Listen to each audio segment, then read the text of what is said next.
Assalamualaikum, jadi di video kali ini gue ingin membahas Realme 9 Pro Plus yang sekarang harganya udah cukup menarik, dimana untuk secondnya menyentuh di angka 3 jutaan. Langsung aja kita mulai untuk videonya. Oke, kurang lebih udah 3 harian gue memakai Realme 9 Pro Plus ini sebagai daily driver. Karena si adik Realme 10 Pro Plus udah ada ya, udah keluar, tentu harga si kakaknya Realme 9 Pro Plus ini makin turun. Untuk yang baru, RAM 8 GB internal 128 itu di angka 4,5 juta, sedangkan yang 256-nya di angka 5 juta.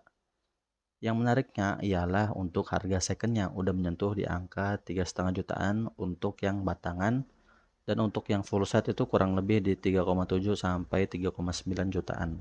Oke, untuk unit yang gue pegang sendiri ini cukup mulus. Memang dia full set, tapi untuk casingnya dia nggak dapet casing yang ori. Oke, lihat nih casing gua, casing gak ori. Terlihat casing Iron Man-nya ini seperti terlihat habis perang ya. Untuk kondisi unitnya sendiri cukup mulus. Hanya ada beberapa lecet di bagian framenya saja. Tombol power dan volume masih clicky banget. Untuk peledakan jack audio sayangnya dia di bawah. Karena gue sendiri prefer jack audio itu di posisi yang sebelah atas. Secara fungsi ya. Untuk unitnya sendiri ini masih garansi yang masih on sampai bulan Februari nanti. Untuk warna ini yang versi Sunrise Blue. Versi ini menurut gua ada plus minus ya. Mungkin minusnya ialah buat orang yang suka kalem itu nggak cocok buat warna ini. Cuman kalau untuk orang yang suka menarik perhatian, ini warna yang paling cocok sih. Karena dia bisa berubah-berubah juga di bawah sinar matahari. Feel pertama saat gue pegang HP ini memang dia kerasa tipis. Reno 4 sama Reno 5 itu mirip-mirip tipisannya ya. Untuk bobotnya ini ringan.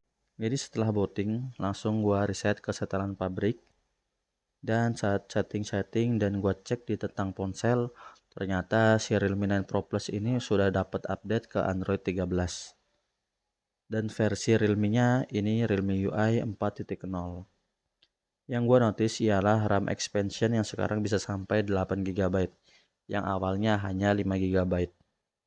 Haptic feedbacknya banyak dipuji ya oleh tech reviewer Indonesia, dan memang saat gue coba memang kerasa kelasnya memang cukup mendekati flagship, walaupun menurut gue sendiri masih lebih enak di Google Pixel 4. Untuk haptic feedbacknya dia bisa di custom ya, kalian bisa mengaturnya sesuai selera.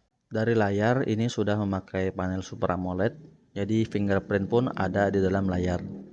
Fingerprintnya bisa di custom untuk animasinya, dan juga AOD-nya juga bisa di custom.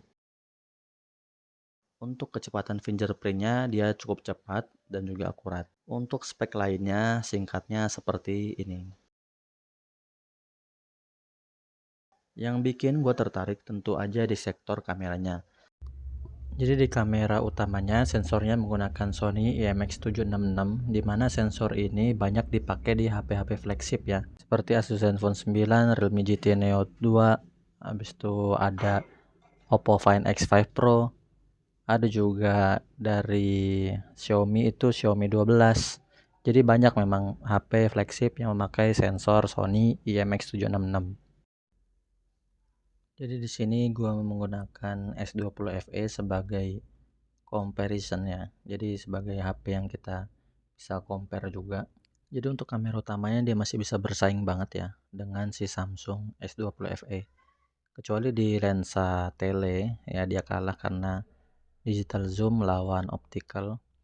Sedangkan untuk foto-foto pemandangan, saran gua ialah untuk menghidupkan fitur AI-nya, karena dia membantu untuk mendapatkan hasil yang lebih eye pleasing gitu. Sedangkan untuk selfie-nya dia cukup tajam, dan juga untuk kondisi backlight pun dia bagus ya.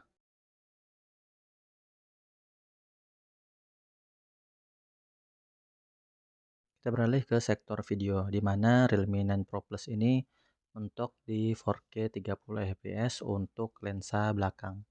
Sedangkan untuk kamera depan dia mentok di 1080p 30 fps. Untuk hasilnya silahkan kalian lihat di sampel video berikut.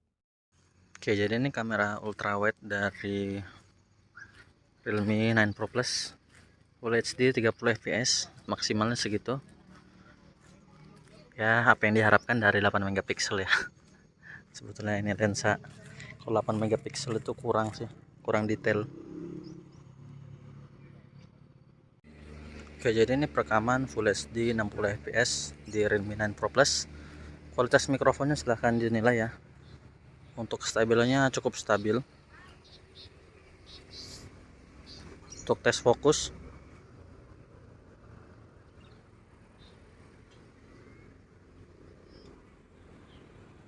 lumayan. Oke, jadi ini 4K 30 fps.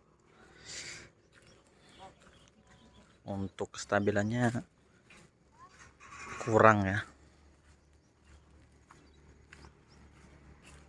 Dia paling bagus di Full HD untuk kestabilannya. Tapi ya yang penting ada 4K sih. Oke, jadi ini video kamera depan dari Realme 9 Pro Plus Full HD 30 fps. Warnanya saya suka. Untuk belakang juga backgroundnya bagus. Wide angle, angle-nya lumayan wide ya. Kondisi backlight